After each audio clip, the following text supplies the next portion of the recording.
लखनऊ पहुंचा था। मुझे याद है सबसे पहले वही खबर मिली थी कि जहां किसान के आंदोलन की वजह से और उत्तर प्रदेश के चुनाव की वजह से भारतीय जनता पार्टी ने वो काले कानून वापस ले लिए थे। उसके लिए हमारे गाजीपुर के किसान और नौजवानों को भी बधाई देता हूं, जिन्होंने सड़क पर आकर के उस सरकार के खिलाफ खड़े होकर के आंदोलन को आगे बढ़ने का काम किया।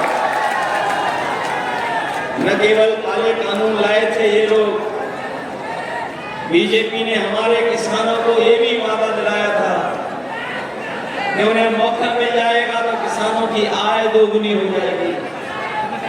और जब भी यहाँ प्रधानमंत्री जी आए वो कभी वो बात नहीं भूले कि कभी लोकसभा में आपके एक सांसद जी ने कहा था कि यहाँ पर इतनी गरीबी है कि लोगों ने दाने बीन करके खाना खाया था, दाने बीन बुनकर करके।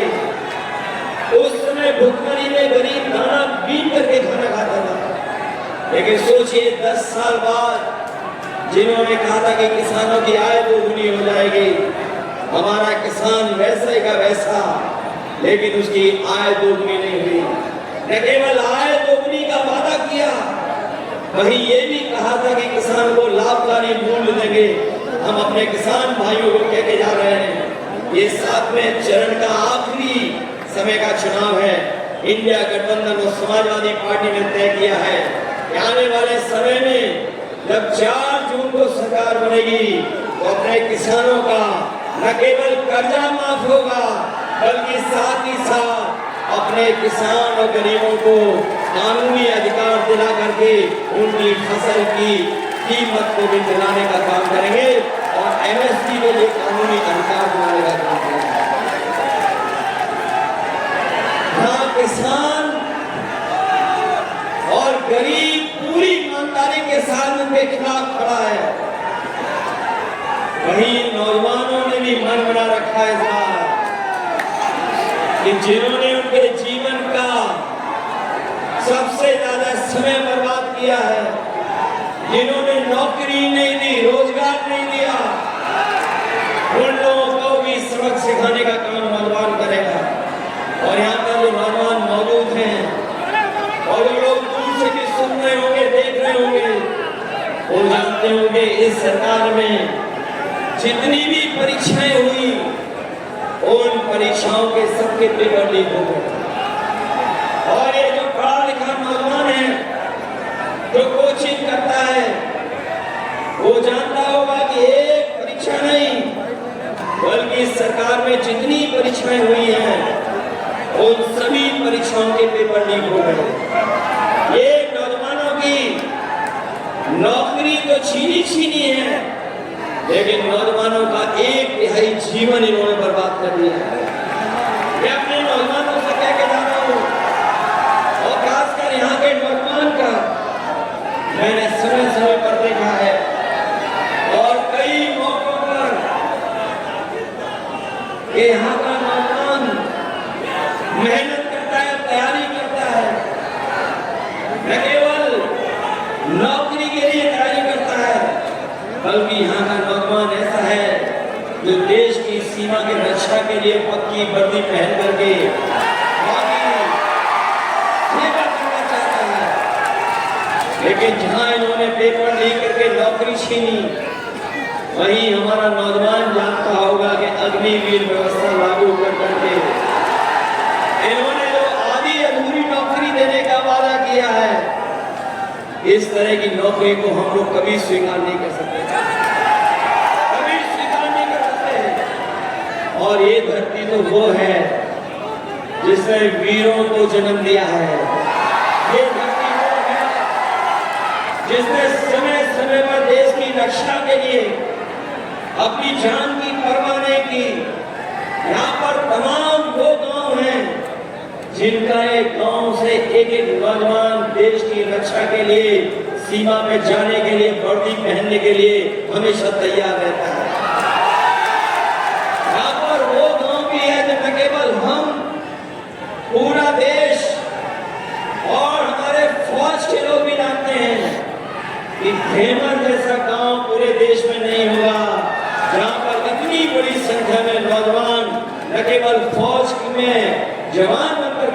बल्कि अधिकारी की ऊंचाइयों तक पहुंच करके देश की सेवा करता है। मैं अपने गाजीपुर के नौजवानों को कह के जा रहा हूं, ये जो अग्निवीर व्यवस्था है, ये ऐसी व्यवस्था है जिसमें न केवल शहीद का दर्जा भी नहीं मिलेगा आपको, न शहीद का दर्जा है, न आपको तमाम सुविधाएं मिलेंगी। ये सब केवल अपने स्वार्थ के लिए ये व्यवस्था बनाई है। इसलिए अपने नौजवानों से कह के जा रहा हूं कि 4 जून के बाद जब दिल्ली में सरकार बनेगी तो अग्निवीर जैसी नौकरी हमेशा हमेशा के लिए खत्म हो जाएगी। न केवल अग्नि व्यवस्था खत्म होती जाएगी, बल्कि फौज की नौकरियों की संख्या बढ़ाने का काम, अभी जो होती थी भर्ती, उससे ज्यादा भर्ती करने का काम, और पहले जैसी जहां पक्की वर्दी पहनने को नौजवान को मिलती थी, वैसी पक्की नौकरी और पक्की वर्दी पहनने का मौका मिलेगा। हमारे किसान भाई भी होंगे, जहां किसान नौजवान इनसे दुखी है, वहीं आपने महंगाई भी देखी होगी, कहां पहुंच गई है महंगाई। आज हर जरूरत का सामान महंगा हो गया, जो भी चीज हम खरीदने जा रहे हैं सब महंगी हो गई। न केवल हमारी पढ़ाई महंगी हुई है, किताबें महंगी हुई है, दवाई महंगी हुई है। हमारे नौजवान भी जानते होंगे, जब पहले मोटरसाइकिल खरीदते थे तो कितने रुपए की आती थी? 50,000 रुपए में आती थी, और आज जब बाजार से खरीदना पड़ता होगा तो बताओ कितने रुपए की आ रही है? 1 लाख से ऊपर कर दी है। जहां हर जरूरत का सामान महंगा किया है, आपके डीजल पेट्रोल के साथ साथ कीटनाशक दवाइयां, और हमारा किसान ये भी जानता होगा कि जब वो डीएपी लेने गया तो सरकार ने मजबूर किया कि जब तक नैनो यूरिया नहीं खरीदोगे आपको डीएपी नहीं मिलेगी। लेकिन नैनो यूरिया से कोई न पैदावार बढ़ी, न फसल को लाभ पहुंचा, और जिस तरीके से उद्योगपति भारत छोड़ करके चले गए थे, उसी तरीके से नैनो यूरिया वाले भी भारत छोड़ करके चले गए। और जहां बोरी की चोरी हुई है, पहले 5 किलो की हुई, फिर 5 किलो की हो गई, 10 साल में इन्होंने बोरी की चोरी में 10 किलो खाद कम कर दी। कभी कभी मैं सोचता हूँ कि ये बोरी की चोरी कहाँ से सीख करके आए हैं। तब मुझे याद आता है कि बाजार में हमारे लोगों ने देखा होगा पांडे जी का बिस्किट। पहले जब पांडे जी का बिस्किट पैकेट आता था, पुराने लोग जानते होंगे कितना बड़ा आता था, और जैसे जैसे महंगाई बढ़ी और उन्होंने मुनाफा कम नहीं किया तो पैकेट कितना छोटा हो गया। आज 5 बिस्किट का पैकेट आ रहा है। याद रखना, ये बीजेपी वाले सरकार में आ गए तो हो सकता है आपका बिस्किट का पैकेट 1 बिस्किट वाला मिल जाए।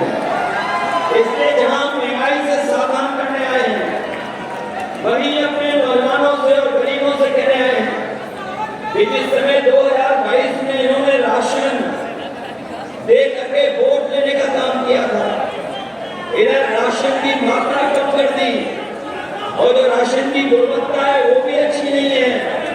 इसलिए अपने गरीबों को कह के जा रहे हैं, गाजीपुर के इस समाजवादी पार्टी और इंडिया गठबंधन ने तय किया है कि राशन की गुणवत्ता बढ़ाएंगे, साथ ही साथ मात्रा को भी अच्छा करेंगे, और मात्रा गुणवत्ता बढ़ा करके जिस तरीके से संपन्न लोग बाजार का आटा खरीद करके खा रहे हैं, पैकेट का आटा जो न केवल गुणवत्ता में अच्छा है, पौष्टिक भी है, तो हम अपने गरीबों को कह के जा रहे हैं राशन की मात्रा बढ़ाएंगे, गुणवत्ता बढ़ाएंगे, और पैकेट के आटा के साथ साथ आटा भी फ्री दिलाने का काम करेंगे।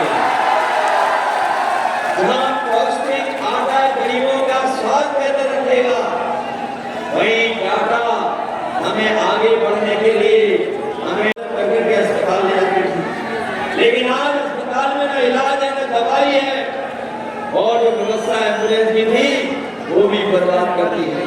न केवल एम्बुलेंस बर्बाद की, वही आपने देखा होगा पुलिस को लेकर के भी हम लोगों ने व्यवस्था बनाई थी, जहाँ 100 नंबर वाली व्यवस्था थी, जो 100 नंबर व्यवस्था दी थी, इस सरकार ने 112 कर दी, और 112 कर करके व्यवस्था तो खराब की है।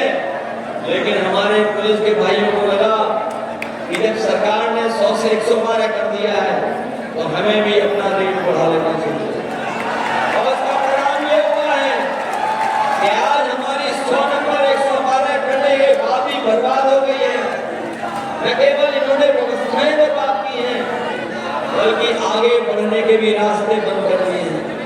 इसलिए हम आप सबसे अपील करते हैं कि समाजवादियों ने न केवल उत्तर प्रदेश के विकास के लिए काम किया, बल्कि हमारे पूर्वांचल का जो इलाका जो थोड़ा पिछड़ा रह जाता है उसको भी बराबर फैलाने के लिए हम लोगों ने विकास की योजना पूर्वांचल तक पहुंचाई है। इसलिए हम आपसे विशेष अपील करने आए हैं कि जहाँ विकास में आपको जोड़ेंगे, वहीं आने वाले समय में जो सरकार बनने जा रही है, अगर समाजवादियों को विशेष विकास के लिए योजनाएं चलानी पड़ी तो पूर्वांचल के इलाकों के लिए अपने किसान और नौजवानों के भविष्य को बेहतर करने के लिए विशेष योजनाएं चला करके इनके जीवन को बदलने का काम करेंगे।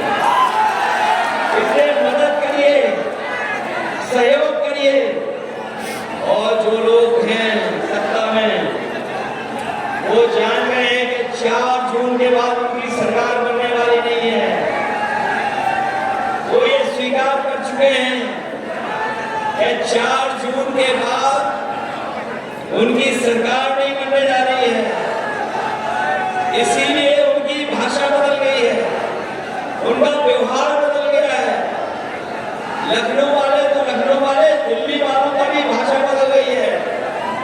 हम इन बीजेपी वालों को कहना चाहते हैं 4 जून के बाद न केवल मित्र मंडली बदलेगी, मंत्रिमंडल भी बदलेगा और मीडिया मंडल भी बदलने का काम होगा।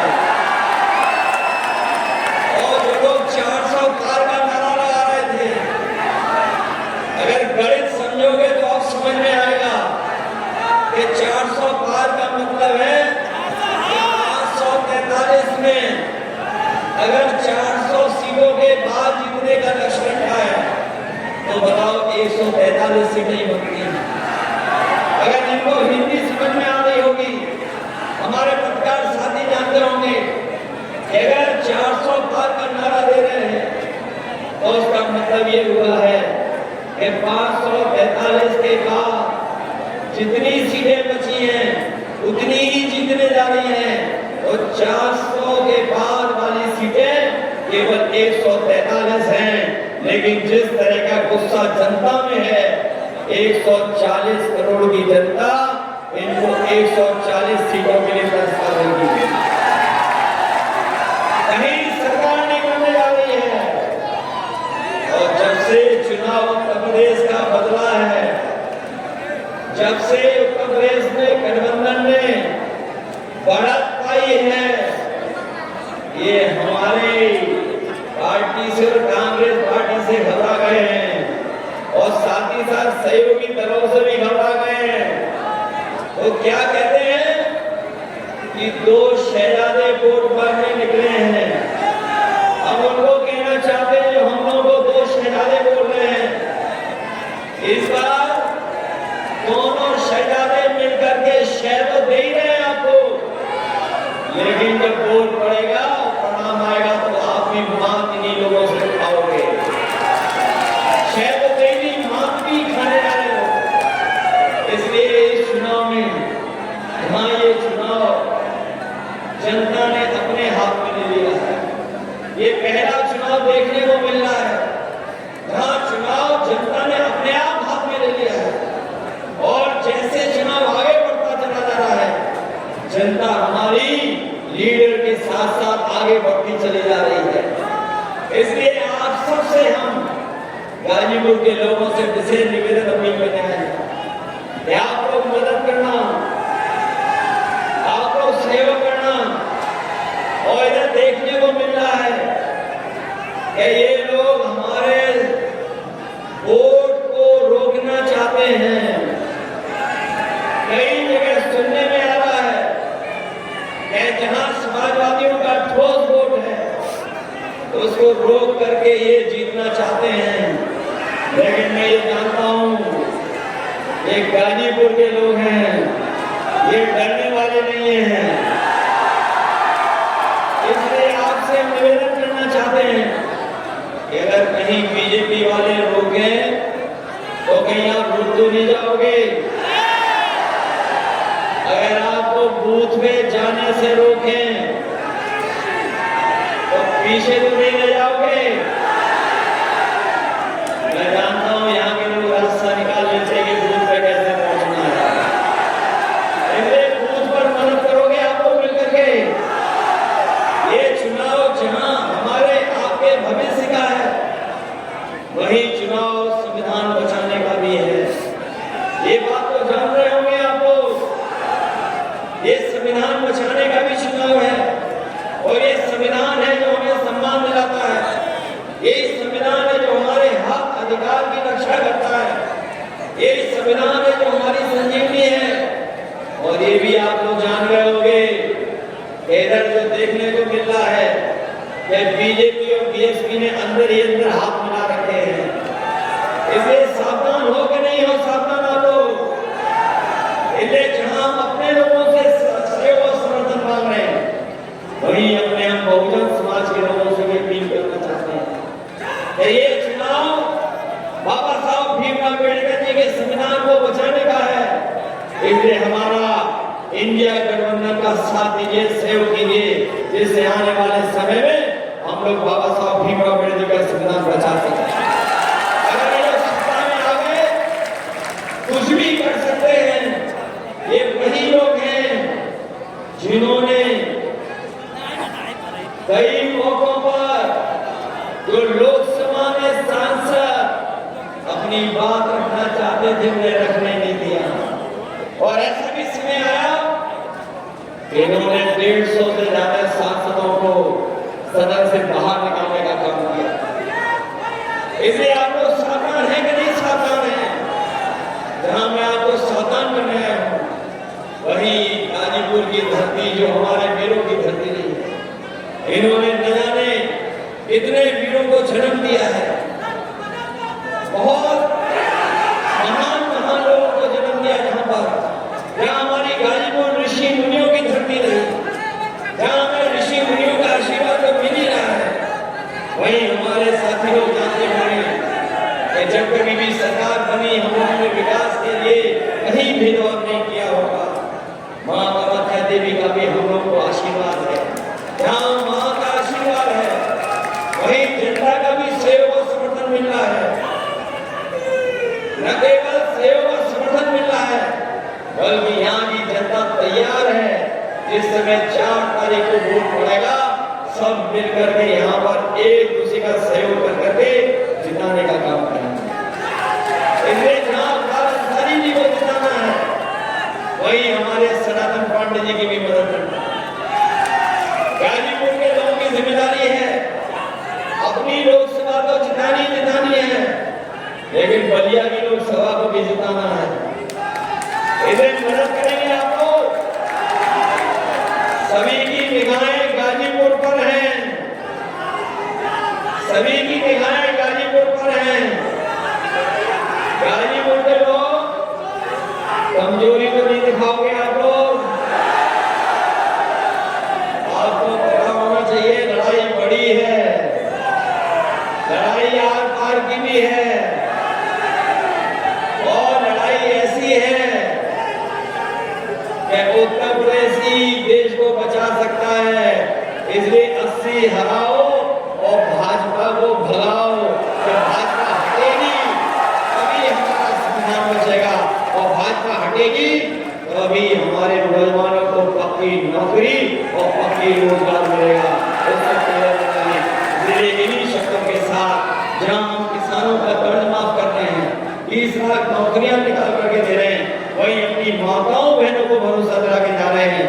कभी नेताजी ने, समाजवादियों ने समाजवादी पेंशन के साथ साथ विद्याधन देकर के बेटियों को पढ़ने का मौका दिया था। इस बार इंडिया गठबंधन अपनी गरीब माताओं बहनों के अकाउंट में 1 लाख रुपए भेज करके उनको लखपति बनाने का काम कर रहा है। इसलिए सहयोग करो, मदद करो और चुनाव चिन्ह साइकिल मत भूलना। यही निवेदन, यही अपील मैं आप सबसे कर रहा हूँ। क्या आपने इस कार्यक्रम को सफल बनाया, उसके लिए मैं बहुत बहुत धन्यवाद देता हूँ। एक बड़ी संख्या में जो नौजवान साथी और हमारे किसान भाई आए हैं, मैं सबसे इस उम्मीद और भरोसे के साथ कि जब परिणाम आएगा तो गाजीपुर तो जीतेगा ही जीतेगा, हमारा बलिया भी जीते करके रिकॉर्ड